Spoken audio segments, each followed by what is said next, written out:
हाय friends, जय Jagannath. Welcome to my mini blog. मैंने ये आपण मैंने देखिपे प्रथम गोटे कड़ाई बसई टमाटो आ बैगण को भल भाव भाजी नहीं मैंने सहित बड़ी को भल भाव भाजी नहीं मैंने सत कहवा गले पखाड़ जो आनंद थाए ताहा कौथि मिले ना कहीं सांग मैंने आमे ओडिया आम खाद्य भारी बढ़िया मैंने सहित बड़ी भाजी सारापर मु पियाज और कंचा लका भाजी नहीं सांग मैंने आपण मैंने देखिपे मु पियाज और कंचा लका को भल भाव भाजी सारा मोर बसी पड़ी पखाला खाइबा लगी सांग मैंने मु पखाला सहित साग भजा टमाटो बैगण बड़ी दला ता सहित आचार आमे खाई देइथिलु। मैंने शीतुआ सकाळ पखाला खाइबार जो मजा ता कहिले न सरे। सांग मैंने कमेंट बॉक्स रे निहाती कमेंट करिवे मो परी किए पखाला लवर सब अछंती। मैंने रहिली जय जगन्नाथ। देखाबा नेक्स्ट ब्लॉग रे।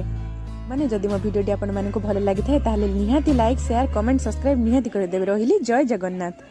करूछि आपण माने समस्त भल रहिथिबे।